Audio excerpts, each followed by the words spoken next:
Hello नमस्कार दोस्तों, welcome back my YouTube channel law with Ronit. दोस्तों आप सभी का हमारे इस यूट्यूब चैनल पे स्वागत है। दोस्तों आप सभी को पता है यूपी पीसीएस जे का एग्जामिनेशन होने वाला है, जो कि 12 फरवरी 2023 को ये एग्जामिनेशन कंडक्ट होगा। दोस्तों उसी को ध्यान में रखते हुए मैं लॉ से आप लोगों के लिए ट्रांसफ़र ऑफ प्रॉपर्टी एक्ट का एमसीक्यू सेशन लेकर के आ रहा हूं। जो हमारा लॉ का पेपर होता है उसी में से एक टॉपिक है हमारा transfer of property act, means की संपत्ति अंतरण अधिनियम। उसी संपत्ति अंतरण अधिनियम का आज हम आप लोगों के सामने मल्टीपल चॉइस जो भी क्वेश्चन हो सकते हैं ये इस पार्ट में हम करा रहे हैं। बाकी जो क्वेश्चन बचेगा उसको हम नेक्स्ट पार्ट में अपने इसी चैनल पर कराएंगे। दोस्तों अगर आपको लगता है कि इसका PDF आपके पास होना चाहिए इस वीडियो का, तो आप टेलीग्राम ग्रुप पर जा करके लॉ विथ रोनित सर्च कर लेंगे। वहाँ से आपको एक टेलीग्राम ग्रुप मिलेगा, उसको आप ज्वाइन कर लेंगे तो इसी टाइप के बहुत से PDF वहाँ पे पड़े हैं। आपको वो भी पुराना PDF भी मिल जाएगा और ये वाला तो PDF आपको वहाँ से मिल ही जाएगा। दोस्तों बिना देर की हम इस सेशन को स्टार्ट करते हैं, जो कि आज हमारा है transfer of property act, means की संपत्ति अंतरण अधिनियम से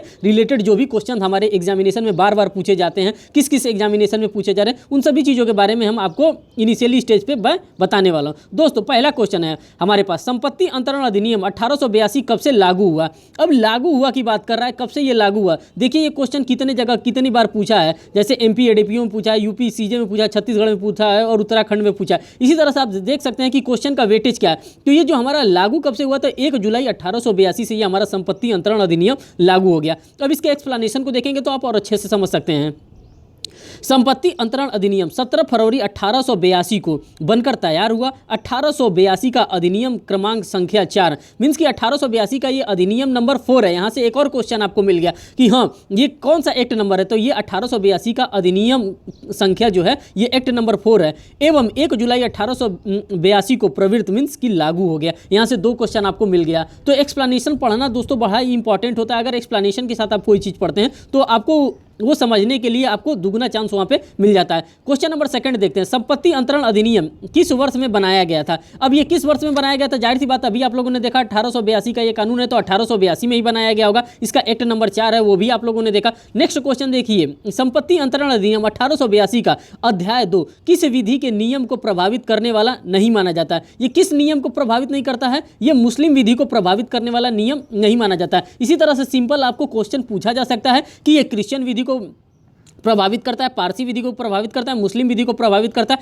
तो नहीं। तो यहाँ पे स्पेसिफिक इसका आंसर जो होगा ये मुस्लिम विधि को प्रभावित नहीं करता है। अब इसके एक्सप्लेनेशन को देखेंगे तो आप और बेहतर समझ सकते हैं। संपत्ति अंतरण अधिनियम की धारा 2 के अनुसार और इस अधिनियम के दूसरे अध्याय की कोई बात होम्स मुस्लिम मीन्स की मुस्लिम विधि के किसी नियम पर प्रभाव डालने वाली नहीं मानी जाएगी। मीन्स कि मुहम्मदन लॉ है, जो कि मुस्लिम लॉ है, उस पर किसी भी प्रकार का ये प्रभाव अपना नहीं डालेगा संपत्ति अंतरण अधिनियम। नेक्स्ट क्वेश्चन देखते हैं, संपत्ति अंतरण अधिनियम की किस धारा में संपत्ति को परिभाषित किया गया। सबसे इंपॉर्टेंट क्वेश्चन पूछा रहा है, संपत्ति को किस में परिभाषित किया गया है। तो इनमें से किसी भी धारा में आपको परिभाषित ना किया है, ना सेक्शन A में परिभाषित किया है, ना सेक्शन 2 में, ना सेक्शन 3 में, किसी भी धारा में संपत्ति अंतरण अधिनियम को परिभाषित नहीं किया गया। जो ऑप्शन दिया गया उसी ऑप्शन के अकॉर्डिंग हम बता रहे हैं। यहाँ पे इसका एक्सप्लेनेशन देखिए, क्या एक्सप्लेनेशन कहता है। संपत्ति अंतरण अधिनियम 1882 की धारा 3 में अचल संपत्ति को परिभाषित किया गया। यहाँ पे अचल संपत्ति को परिभाषित किया है, किंतु अधिनियम की किस धारा में संपत्ति को परिभाषित किया गया है ये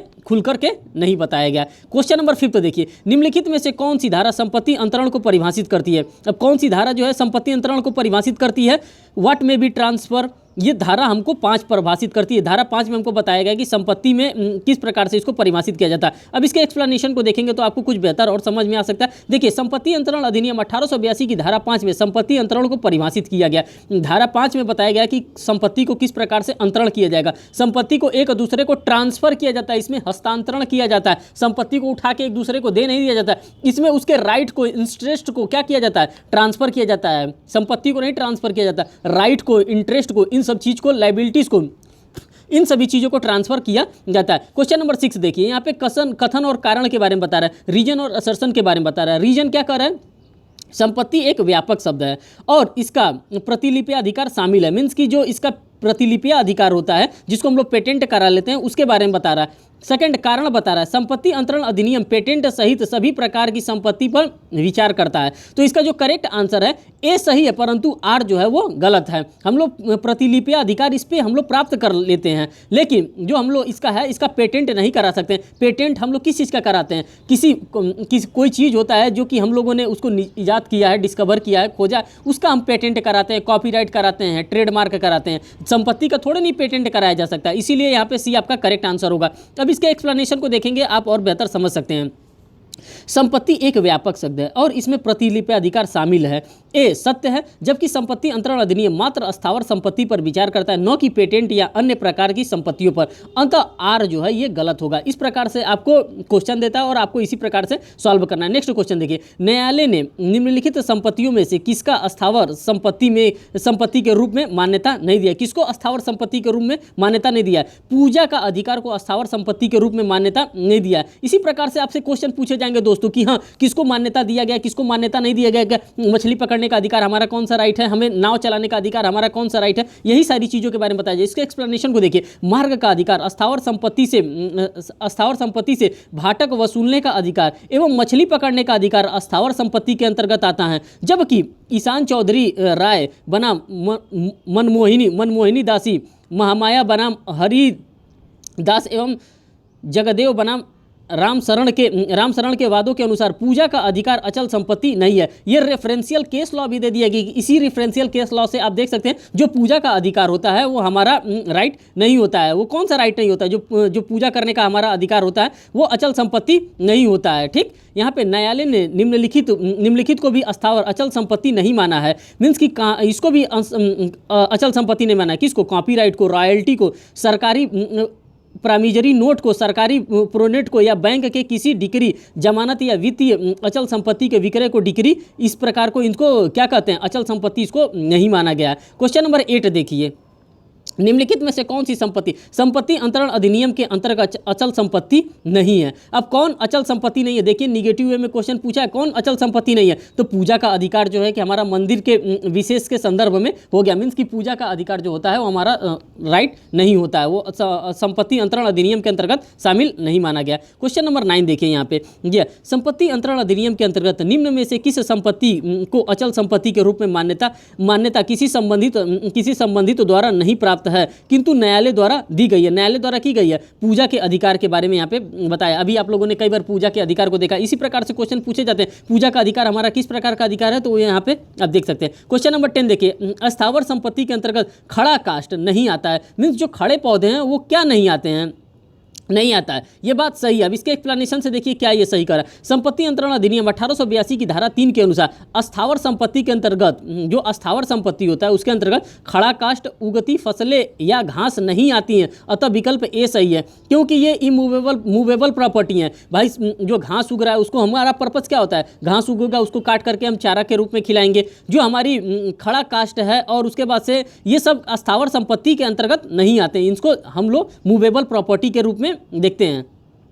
ठीक, क्वेश्चन नंबर 11 देखिए। क्वेश्चन नंबर 11 में क्या आप देख रहे हैं? संपत्ति अंतरण अधिनियम 1882 के अंतर्गत खड़ा काष्ठ है। खड़ा काष्ठ किसको कहते हैं? स्थावर संपत्ति जो नहीं है उसको हम लोग खड़ा काष्ठ कहते हैं। मीन्स को जिसको हमारा पर्पज ही होता है उनको काटना। जैसे कि बम्बू का पेड़ हो गया, तो बम्बू का पेड़ क्या होता है? हम लोग जीवन भर के तो लगाते नहीं है, जैसे ही उसका उपयोग होता है उसको क्या करने, उसको स्टैंडिंग टिम्बर उसको कहते हैं, उसको काटा जाता है। घास जो होता है घास को काटा जाता है। तो ये सब जो होता है हमारा, ये हमारा इमूवेबल प्रॉपर्टी नहीं होता, ये मूवेबल प्रॉपर्टी के अंतर्गत इसको शामिल किया गया। क्वेश्चन नंबर 12 देखिए, निम्नलिखित संपत्ति में से कौन सी संपत्ति अचल संपत्ति है? अब इसमें से कौन सी संपत्ति जो अचल संपत्ति है? बढ़ता हुआ महुए का पेड़ जो है हमारा अचल संपत्ति है। अब देखिए बढ़ता हुआ महुए का पेड़ दे दिया है, ये हमारा अचल संपत्ति। इसके एक्सप्लेनेशन को देखिए, संपत्ति अंतरण अधिनियम 1882 की धारा 3 के अनुसार स्थावर या अचल संपत्ति के अंतर्गत खड़ा काष्ठ, उगती फसलें या उगती घासें नहीं आती हैं। अतः विकल्प ए बढ़ता हुआ महुए का पेड़ अचल संपत्ति की श्रेणी में आएगा। दोस्तों हमें सभी को देखना है कि क्या इसके अंतर्गत आता है, क्या इसके अंतर्गत नहीं आता है। हम इसका एक दिन लिस्ट आपको प्रोवाइड कर देंगे अपने इसी चैनल पे कि हाँ क्या क्या संपत्ति अंतरण अधिनियम के अंतर्गत आता है, क्या क्या मूवेबल प्रॉपर्टी होता है, क्या क्या इमूवेबल प्रॉपर्टी होता है, जिसको आप आसानी से देख लेंगे तो आपको समझ में आ जाएगा। और ये हमारे एग्जामिनेशन के लिए इंपॉर्टेंट होता है और हमें किसी भी हालत में इसको पढ़ना होता है। दोस्तों हम इससे भाग नहीं सकते, क्योंकि हमको इतना ही नंबर ये भी दिला के जाएगा जितना हमारा मेजर एक्ट दिला के जाएगा, जैसे सीआरपीसी हो गया, आईपीसी हो गया और इंडियन एविडेंस एक्ट हो गया, तो उसी प्रकार से ये भी हमको उतना ही नंबर दे के जाएगा। संपत्ति अंतरण अधिनियम 1882 के अनुसार अस्थावर संपत्ति में सम्मिलित नहीं है। अब अस्थावर संपत्ति में क्या नहीं सम्मिलित है? उगती हुए फसलें जो है वो अस्थावर संपत्ति के अंतर्गत नहीं सम्मिलित मानी जाती हैं। क्वेश्चन नंबर 14 देखिए, संपत्ति अंतरण अधिनियम के अनुसार शब्द अचल संपत्ति में क्या शामिल नहीं है? अब देखिए क्या शामिल नहीं है अचल संपत्ति में, तो उगती फसल जो होती है वो अचल संपत्ति में शामिल नहीं होता है, इसको चल संपत्ति में शामिल किया जाता है, मीन्स की मूवेबल प्रॉपर्टी में शामिल किया जाता है, क्योंकि फसल का हमारा काम ही है उगना और उसको काट के गाय को खिलाना, या जो भी जानवर हैं, जो भी हम पशु रखे हैं उसको हम खिलाते हैं। क्वेश्चन 15 देखिए, अचल संपत्ति कौन सी नहीं है? किसको अचल संपत्ति हम नहीं मानते? उगने वाले फसल को हम लोग अचल संपत्ति नहीं मानते। यहाँ पे आपको ध्यान में ये भी रखना पड़ेगा कि अचल संपत्ति हम किसको नहीं मानते? जो उगते हुए फसलें हैं उसको अचल संपत्ति हम नहीं मानते। इसके एक्सप्लेनेशन को देखिए, संपत्ति अंतरण अधिनियम 1882 की धारा 3 के अनुसार अचल अस्थावर संपत्ति के अंतर्गत खड़ा काष्ठ, उगती फसल या घास नहीं आती हैं। ठीक, बात करते हैं क्वेश्चन नंबर 16 की। यहाँ पर देखिए, निम्नलिखित में से कौन अचल संपत्ति नहीं है? कौन अचल संपत्ति नहीं है? आराधना करने का अधिकार, बार बार पूजा करने का अधिकार आ रहा है, जो कि हमारा अचल संपत्ति नहीं है। अचल संपत्ति नहीं है, इसको आप लर्न करके रखिएगा। आराधना करने का अधिकार आएगा, पूजा करने का अधिकार आएगा। संपत्ति अंतरण अधिनियम की धारा 3 के अंतर्गत तेंदु पत्ते, जो पत्तल जिससे हम परास का पत्तल बनता है, जो पहले पत्तल चलता था, तो जो तेंदु पत्ते एकत्रित करने का अधिकार, मछली पकड़ने का अधिकार और सूखाचार का अधिकार अचल संपत्ति में सम्मिलित है। ये सभी अचल संपत्ति में सम्मिलित है, जबकि आराधना करने का अधिकार अचल संपत्ति में सम्मिलित नहीं है। इस प्रकार से आपको पॉइंट लर्न करके रखना पड़ेगा, क्योंकि पॉइंट लर्न ये करने वाला चीज ही बता दिया। तेंदु पत्ते का अधिकार, मछली पकड़ने का अधिकार, नाव चलाने का अधिकार, ये हमारा किस प्रकार का अधिकार है? इन सभी अधिकारों को हमें लर्न करके रखना पड़ेगा। 17 देखिए, निम्नलिखित में से कौन सी अचल संपत्ति है? इसमें से कौन सी अचल संपत्ति है? जो साख है वो हमारी अचल संपत्ति है। इसके एक्सप्लेनेशन को देखिए, संपत्ति अंतरण अधिनियम को धारा 3 के अनुसार कॉपीराइट, प्रॉफिट ए पेंडेलाइट, मीन्स की जो प्रॉफिट पिंडेलाइट होता है, मीन्स की जो हमको मिलना है, रॉयल्टी अचल संपत्ति नहीं है किंतु खास अचल संपत्ति है। जो साख होता है ये अचल संपत्ति के अंतर्गत आता है। जो प्रॉफिट होता है, पेंडेलाइट होता है, जो कि हिंदू मैरिज एक्ट में बताया गया है, वो हमारा क्या होता है? वो संपत्ति अंतरण अधिनियम के धारा 3 के अनुसार कॉपीराइट और प्रॉफिट ए पिंडेलाइट, रॉयल्टी किंतु साधारण साख अचल संपत्ति नहीं है, यही बताया जा रहा है। क्वेश्चन नंबर 18 देखिए, यहाँ पे संपत्ति अंतरण अधिनियम के अंतर्गत अचल संपत्ति में शामिल नहीं है। अचल संपत्ति में शामिल नहीं है, खड़ा काष्ठ जो होता है अचल संपत्ति में शामिल नहीं है। आप देखिए इस प्रकार के क्वेश्चन को कहाँ कहाँ पूछा जा रहा है, किस किस पीसीएस के एग्जामिनेशन में पूछा जा रहा है। ये कहीं सामान्य जगह नहीं पूछा जा रहा है, पीसीएस के एग्जामिनेशन में पूछा जा रहा है। इसी प्रकार से हमको ये सब लर्न करके रखना पड़ेगा। इसमें बहुत टिपिकल क्वेश्चन नहीं आता है, बहुत नॉर्मल क्वेश्चन आता है। अगर हम थोड़े से फोकस्ड रहेंगे तो हमारा टीपी हमारा पूरा नंबर दे के जाएगा। संपत्ति अंतरण अधिनियम की धारा 3 के अनुसार अचल संपत्ति में खड़ा काष्ठ शामिल नहीं है। यहाँ पे बार बार कर रहा है खड़ा काष्ठ शामिल नहीं है।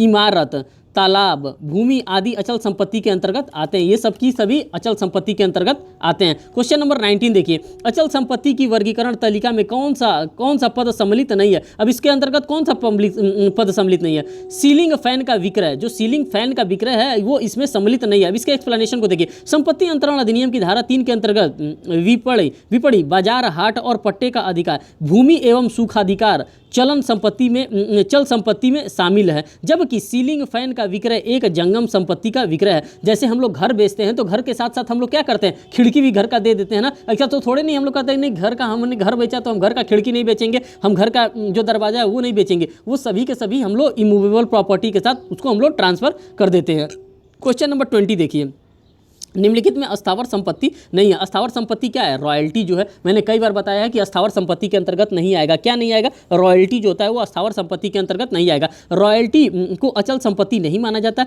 शेष अपनी प्रकृति एवं न्यायिक निर्वचन में अस्थावर संपत्ति माने जाते हैं। शेष जो भी है वो अस्थावर संपत्ति माने जाते हैं, लेकिन रॉयल्टी जो है इसको अस्थावर संपत्ति नहीं माना जाता। अचल संपत्ति में शामिल नहीं है। कौन शामिल नहीं है? खड़ी फसल जो है अचल संपत्ति में शामिल है। दोस्तों इसी तरह आप 4-5 क्वेश्चन बस लर्न किए रहेंगे 4-5 क्वेश्चन तो आपको आसानी से मिल जाएगा। अब इसके एक्सप्लेनेशन को देखिए। संपत्ति अंतरण अधिनियम 1882 की धारा 3 के अनुसार स्थावर संपत्ति के अंतर्गत खड़ा काष्ठ, उगती फसल एवं उगती घासें नहीं आती हैं, अतः खड़ी फसल चल संपत्ति है। इन लोगों को चल संपत्ति के रूप में माना गया है, इनको मूवेबल प्रॉपर्टी माना गया है। क्वेश्चन नंबर 22 देखिए। संपत्ति अंतरण अधिनियम के अंतर्गत भूमि में निविष्ट चीजें सम्मिलित की परिभाषा कहाँ पे बताई गई है?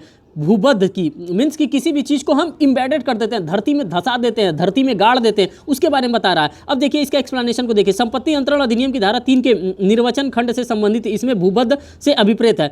भूमि में मूलतः जैसे पेड़ व झाड़ियाँ हैं, भूमि में निविष्ट जैसे भित्तियाँ या निर्माण, अथवा जैसे हम लोग घर बनवाते हैं तो घर का नींव कहाँ होता है? आधा जमीन में होता है, और नींव जैसे ही हमारा बन जाता है तो मिट्टी में ढक जाता है, उसके ऊपर से हमारा घर क्या किया जाता है? खड़ा किया जाता है।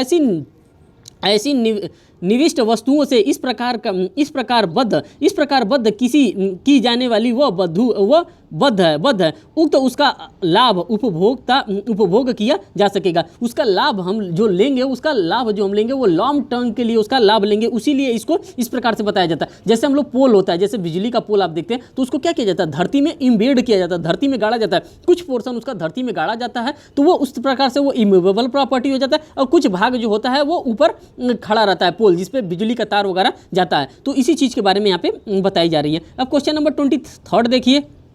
निम्नलिखित में से कौन सा अनुयोज्य दावा नहीं है? अनुयोज्य दावा मीन्स कि एक्शनेबल क्लेम नहीं है। जो भविष्य निधि होता है ये अनुयोज्य दावा नहीं होता। इसके एक्सप्लेनेशन को देखिए। भविष्य निधि अनुयोज्य दावा के है, जबकि बंधक इसमें कौन है? हाँ, निम्नलिखित में से कौन अनुयोज्य दावा है? तो जो भविष्य निधि होता है ये अनुयोज्य दावा के अंतर्गत आता है। सॉरी, मैंने गलती से उसको बोल दिया, नहीं है यहाँ पे, हमें लगा कि निगेटिव वे में क्वेश्चन बोला था। लेकिन निम्नलिखित में से कौन सा अनुयोज्य दावा है? तो जो भविष्य निधि होता है हमारा अनुयोज्य दावा होता है। भूमि भविष्य निधि अनुयोज्य दावा है, जबकि बंधक, ऋण, मध्यवर्ती तथा लाभ डिक्री अनुयोज्य दावा नहीं है। जो इन सभी इस क्राइटेरिया में जो फॉल कर रहा है वो अनुयोज्य दावा नहीं है। लेकिन जो हमारा भविष्य निधि होता है, जो हमारा पीएफ होता है, जो प्रोविडेंट फंड होता है, ये हमारा अनुयोज्य दावा होता है, मीन्स की एक्शनेबल क्लेम होता है। निम्नलिखित में से कौन सा अनुयोज्य दावा नहीं है?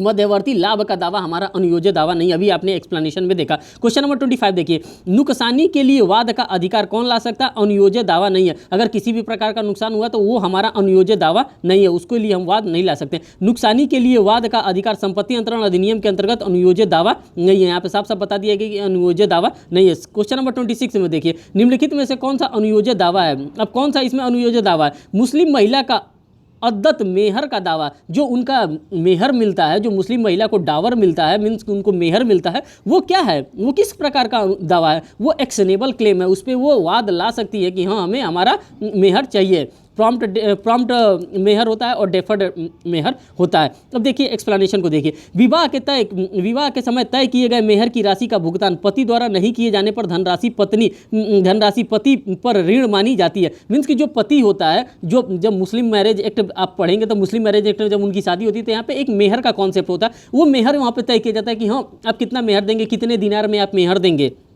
ठीक, तो अगर हस्बैंड जो होता है वो तुरंत अगर मेहर का पेड कर देता है तो उसको प्रॉम्प्ट डावर कर देते हैं, और जब नहीं तुरंत पे करता तो उसको डेफर्ड डावर के नाम से जानते हैं। मुस्लिम महिला द्वारा अपने इस अदत्त मेहर की धनराशि प्राप्त करने का न्यायालय में दायर किया गया वसूलीवाद अनुयोज्य दावा है। वो अपने उस मेहर को प्राप्त करने के लिए वो क्लेम ला सकती है, कहाँ पे? कोर्ट में ला सकती है। अनुयोज्य दावा के संपत्ति अंतरण अधिनियम 1882 की धारा 3 में परिभाषित किया गया है। इनको अनुसंपत्ति अंतरण अधिनियम की धारा 3 में इनको परिभाषित किया गया है। ठीक, निम्नलिखित में से कौन सा अनुयोज्य दावा है? अब यहाँ पे पूछ रहा है कौन सा अनुयोज्य दावा है। मुस्लिम महिला का अद्दत मेहर का दावा जो होता है वो अनुयोज्य दावा के अंतर्गत आता है, मीन्स की एक्शनेबल क्लेम के अंतर्गत आता है। कौन सा अनुयोज्य दावा है? फिर आ गया, ये सभी अनुयोज्य दावा है। बकाया किराया पाने का अधिकार आपका अनुयोज्य दावा है, आप उसके लिए केस ला सकते हैं। भविष्य निधि प्रोविडेंट फंड के लिए आप भागीदारी में भाग का दावा, मीन्स की आप अगर कोई भी ज्वाइंट पार्टनरशिप खोल रहे हैं उसमें जो लाभ हो रहा है उसके लिए आप अनुयोज्य दावा ला सकते हैं, मीन्स की एक्शनेबल क्लेम ला सकते हैं। संपत्ति अंतरण अधिनियम 1882 की धारा 3 के अनुसार बकाया किराया का दावा,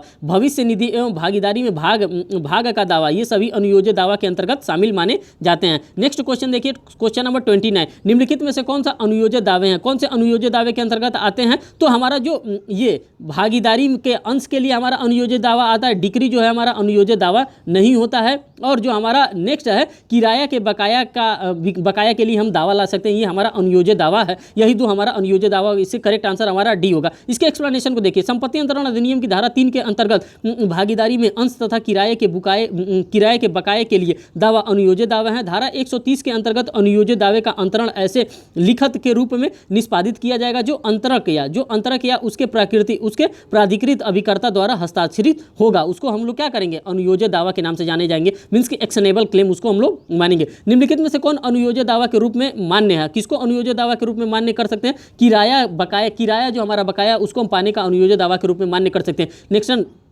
नेक्स्ट क्वेश्चन, निम्नलिखित में से कौन एक अनुयोज्य दावा नहीं है? कौन अनुयोज्य दावा नहीं है? ऐसा कर्ज जो अचल संपत्ति के बंधक से प्रतिभूति हुई है हमारा अनुयोज्य दावा नहीं है। बकाया पाने का अधिकार हमारा अनुयोज्य दावा है। फर्म का भागीदारी का अनुयोज्य दावा है। व्यापारी में फायदा का अधिकार हमारा अनुयोज्य दावा है। लेकिन ये हमारा 4th नंबर डी वाला हमारा अनुयोज्य दावा नहीं है। इसके एक्सप्लेनेशन को देखिए। बकाया किराया का दावा, फर्म में भागीदारी तथा व्यापार में फायदे का अधिकार अनुयोज्य दावा है, जबकि ऐसे कर्ज जो अचल संपत्ति के बंधक के प्रतिभू हो अनुयोज्य दावा नहीं माने जाते, उनको अनुयोज्य दावा नहीं कहा जाता, उनको एक्शनेबल क्लेम नहीं कहा जाता। क्वेश्चन नंबर 32 देखिए। संपत्ति अंतरण अधिनियम 1882 के अंतर्गत अनुयोज्य दावा नहीं है। कौन अनुयोज्य दावा नहीं है? कॉपीराइट जो होता है हमारा अनुयोज्य दावा नहीं होता, एक्शनेबल क्लेम नहीं होता। इसके एक्सप्लेनेशन को देखिए। संपत्ति अंतरण अधिनियम 1882 की धारा 3 के अंतर्गत साझेदारी का हिस्सा एवं किराया के बकाया का दावा, पेशगी को वापस लेने का दावा अनुयोज्य दावा है, किंतु कॉपीराइट अनुयोज्य दावा नहीं है। जो हमारा कॉपीराइट होता है वो एक्शनेबल क्लेम नहीं होता। नेक्स्ट क्वेश्चन देखिए। संपत्ति अंतरण अधिनियम 1882 के अंतर्गत निम्न में से कौन सा अनुयोज्य दावा नहीं है? किसको अनुयोज्य दावा नहीं माना जाता? अनुयोज्य दावा को आप लोगों ने कई बार देख लिया, अब ये भूलना नहीं चाहिए। डिक्री के अंतर्गत देय धन प्राप्त करने का अधिकार जो होता है हमारा अनुयोज्य दावा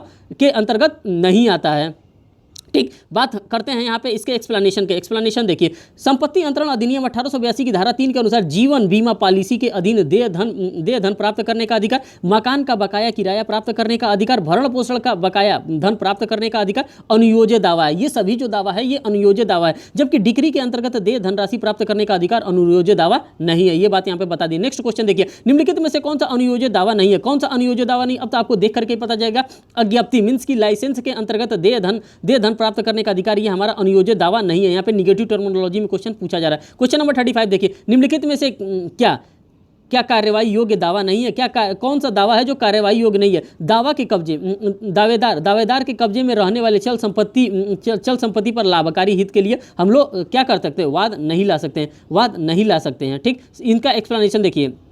संपत्ति अंतरण अधिनियम की धारा 3 में दी गई अनुयोज्य दावा को परिभाषा के अनुसार, अब देखिए, किसी अप्रतिभूति ऋण तथा सेकंड बता रहा है चल संपत्ति में लाभप्रद हित जो दावेदार के कब्जे में चाहे वास्तविक रूप में या आणविक रूप में हो, जो अनुयोज्य दावा के रूप में स्वीकार नहीं करता है। लॉटरी टिकट, किराए की बकाया राशि के लिए दावा तथा जीवन बीमा पॉलिसी अनुयोज्य दावा के अंतर्गत आता है। मीन्स कि ये एक्शनेबल क्लेम के अंतर्गत आता है। इन सभी के लिए हम लोग एक्शन क्लेम ला सकते हैं कोर्ट में, लेकिन बाकी चीज़ों के लिए हम लोग कोर्ट में क्लेम नहीं ला सकते हैं। बात करते हैं क्वेश्चन नंबर 36 के। निम्नलिखित में से कौन सा अनुयोज्य दावा नहीं है? अब इसमें से कौन सा अनुयोज्य दावा नहीं है? सुरक्षित ऋण का जो हमारा अधिकार है ये अनुयोज्य दावा नहीं है, जो हमारा सुरक्षित ऋण है। संपत्ति अंतरण अधिनियम की धारा 3 के अंतर्गत भागीदारी में हिस्सा, किराए के बकाया का दावा, सेवानिवृत्ति के पश्चात देय भविष्य निधि का दावा अनुयोज्य दावा, ये सभी अनुयोज्य, जबकि सुरक्षित ऋण का दावा अनुयोज्य दावा के अंतर्गत नहीं शामिल है। क्वेश्चन नंबर 37 देखिए। निम्नलिखित में से कौन सा अनुयोज्य दावा नहीं है? अब इसमें से कौन अनुयोज्य दावा नहीं है? ए और बी में से कोई नहीं। जैसे कि कोई ऋण जिसके लिए न्यायालय द्वारा दी गई डिक्री अनुयोज्य दावा नहीं है। अचल संपत्ति के किराए की बकाया की राशि अनुयोज्य दावा नहीं है। उपर्युक्त में से ए तथा बी में से कोई नहीं है अनुयोज्य दावा। इसके एक्सप्लेनेशन को देखिए। संपत्ति अंतरण अधिनियम की धारा 3 के अंतर्गत अचल संपत्ति के किराए का बकाया राशि या दावा अनुयोज्य दावा है, जबकि न्यायालय द्वारा दी गई डिक्री के तहत ऋण अनुयोज्य दावा नहीं है। ये एक्शनेबल क्लेम के अंदर नहीं शामिल होता है। क्वेश्चन नंबर 38 देखिए। निम्नलिखित में से कौन सा अनुयोज्य दावा नहीं है? जो बी है, LLB परीक्षा में वचन गृहीता के उत्तीर्ण होने पर ₹500 का भुगतान करने का जो वचन है ये अनुयोज्य दावा नहीं है। इस प्रकार का जो दावा होता है इसको अनुयोज्य दावा के रूप में हम लोग नहीं मानते, इसको अनुयोज्य दावा हम नहीं कहेंगे। इसके एक्सप्लेनेशन को देखिए। भविष्य निधि खाते का अधिकार, संविदा जो दायित्व से युग्मित हो तथा लाभ दावा करने का अधिकार, वचन गृहीता द्वारा किसी महिला बिशप से विवाह करने पर ₹500 का भुगतान करने का करा अनुयोज्य दावा है, जबकि LLB परीक्षा में वचन गृहीता द्वारा उत्तीर्ण होने पर ₹500 भुगतान करने का वचन अनुयोज्य दावा नहीं होता है। इस प्रकार का जो दावा किया जा रहा है, परीक्षा में पास हो जाओगे तो तुम्हें ₹500 देंगे, ये अनुयोज्य दावा नहीं होता, ये एक्शनेबल क्लेम के अंतर्गत नहीं आता है। निम्नलिखित में से कौन सा सही सुमेलित है? अब इसमें कौन सा सही सुमेलित है? जो हमारा एक वाला ऑप्शन है वही सही सुमेलित। तो 2, 3 और 4 अब इसके एक्सप्लेनेशन से आप देख लेंगे तो आपको ये बेहतर तरीके से और समझ में आ जाएगा। ठीक, तो इसका एक्सप्लेनेशन क्या कर रहा है, देखिए, संपत्ति अंतरण अधिनियम की धारा 3 के अंतर्गत एक मुस्लिम पत्नी का अंशदान मेहर का दावा अभिकृत ऋण का विक्रय संविदा के अधीन वो अनुयोजित दावा है। ये जो महिला है, जो मुस्लिम महिला है, उसको अपना ऋण पाने का अधिकार है, जो डावर पाने का अधिकार है, वो एक अनुयोज्य दावा है। क्वेश्चन नंबर 40 देखिए, संपत्ति अंतरण अधिनियम 1882 के अंतर्गत प्रवर्तन रजिस्ट्रेशन शब्दावली से अभिप्रेत है। रजिस्ट्रेशन शब्दावली से क्या है, दस्तावेजों का रजिस्ट्रीकरण, मीन्स कि दस्तावेज का आप रजिस्ट्री करेंगे, उसी को हम लोग रजिस्ट्रेशन कहते हैं। दोस्तों थोड़ा सा ये ब्लर आ गया है। अब नेक्स्ट हम क्वेश्चन देखते हैं, क्वेश्चन नंबर 41 देखते हैं। संपत्ति अंतरण अधिनियम की धारा 3 के अंतर्गत सूचना की कोटि में नहीं आता है। सूचना की कोटि में क्या नहीं आता है, रजिस्ट्रीकरण, जहां लिखत अनिवार्य रजिस्ट्री योग्य न हो, जहां पे लिखत मीन्स कि जहां पे रजिस्ट्रेशन आवश्यकता नहीं है, उसी की बात कर रहा है। अब इसके एक्सप्लेनेशन को देखिए, संपत्ति अंतरण अधिनियम 1882 की धारा 3 में परिभाषित सूचना के स्पष्ट एक के उपबंध के आधार पर विकल्प बी सूचना की कोटि में नहीं आता है। अतः धारा 3 के अनुसार किसी तथ्य की किसी व्यक्ति को सूचना है, यह तब कहा जाता है जब वो वास्तव में उस तथ्य को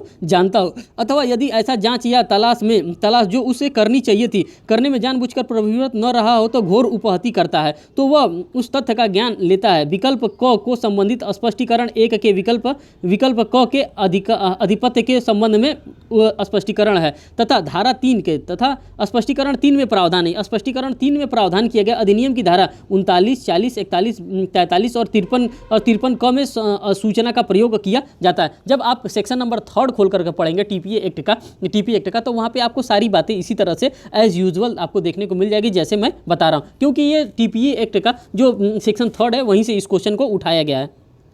क्वेश्चन नंबर 42 देखिए, संपत्ति अंतरण अधिनियम निम्नलिखित की मान्यता नहीं देता है। किस चीज़ की मान्यता नहीं देता है, पूर्व समव्यवहार के अंतर्गत नोटिस करने का यह मान्यता नहीं देता है। इसके एक्सप्लेनेशन को देखिए, संपत्ति अंतरण अधिनियम की धारा 3 स्पष्टीकरण 2 के अनुसार वास्तविक कब्जा, आणविक सूचना, अभिकर्ता को सूचना का उल्लेख है, अतः इससे पूर्व समव्यवहार के अंतर्गत सूचना शामिल नहीं है। इसके अंतर्गत जो सूचना है उसको शामिल नहीं किया गया। क्वेश्चन नंबर 43 देखिए, निम्नलिखित में से संपत्ति अंतरण की कौन सी धारा सूचना को परिभाषित करती है? कौन सी ऐसी धारा जो सूचना को परिभाषित करती है? धारा 3 में ये बात बताई गई। क्वेश्चन नंबर 44 देखिए, निम्नलिखित में से कौन सा प्रलक्षित सूचना नहीं है? अब इसमें से कौन प्रलक्षित सूचना नहीं है? निश्चित ज्ञान जो होता है ये प्रलक्षित सूचना नहीं होता है। बात करते हैं क्वेश्चन नंबर 45 की। संपत्ति अंतरण अधिनियम 1882 के अधीन अनुप्रमाणित शब्दावली से अभिप्रेत है। अब रजिस्ट्रेशन से अभिप्रेत है, अनुप्रमाणित उसको कराना जाना है, तो इसे 2 या अधिक साक्षियों के द्वारा अनुप्रमाणित मीन्स कि दो या 2 से अधिक साक्षियों के द्वारा उस पर क्या किया जाता है, अटेस्टेशन कराया जाता है, उससे मार्क करवाया जाता है, उसका अंगूठे का निशान लिखवाया जाता है, उससे साइन कराया जाता है, उसी के बारे में बता रहा है। अब इसके एक्सप्लेनेशन को आप देख लीजिए।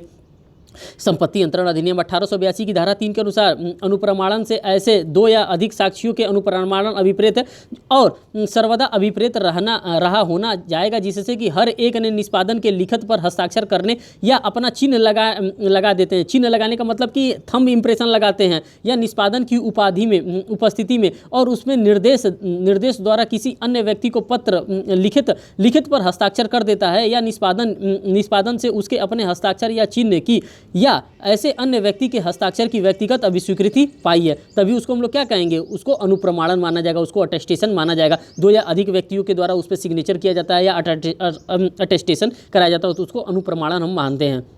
क्वेश्चन नंबर 46 देखिए, अंतरण का दस्तावेज वैध रूप से अभिप्रेत होता है, जबकि कब ये होता है, ये हमारा डी ऑप्शन इसका करेक्ट है। दस्तावेज जब 2 गवाहों द्वारा हस्ताक्षरित हो, जिसमें निष्पादन का हस्ताक्षर करते देखा हो, जिसमें निष्पादन की उपस्थिति में हस्ताक्षर किए हो, मीन्स की उसकी उपस्थिति में उस पर क्या होना चाहिए, हस्ताक्षर होना चाहिए, मीन्स की उसका सिग्नेचर होना चाहिए, तभी उसको अनुप्रमाणन मीन्स की डॉक्यूमेंट के रूप में उसको माना जाएगा। देखिए यहाँ पे संपत्ति अंतरण अधिनियम 1882 के अंतर्गत एक लिखित के वैध अनुप्रमाणन हेतु यह आवश्यक है कि आवश्यक क्या है, उपयुक्त सभी है। प्रत्येक अनुप्रमाणन साक्षी के निष्पादन के लिखित पर हस्ताक्षर करें या अपना चिन्ह लगाए देखा हो, मीन्स कि उसमें से सभी लोगों के द्वारा या तो हस्ताक्षर करते हुए देखा गया हो या तो चिन्ह लगाया, मीन्स कि अपना थंब इंप्रेशन लगाया। बी क्या करे, निष्पादन के अनुप्रमाणक साक्षी को लिखित पर हस्ताक्षर करते देखा हो, उनको हस्ताक्षर करते हुए देखा गया। प्रत्येक अनुप्रमाणक साक्षी मीन्स कि जो रजिस्ट्रेशन करते वक्त जो अपना साइन करने आया हो, साक्षी के निष्पादन की उपस्थिति में लिखत पर हस्ताक्षर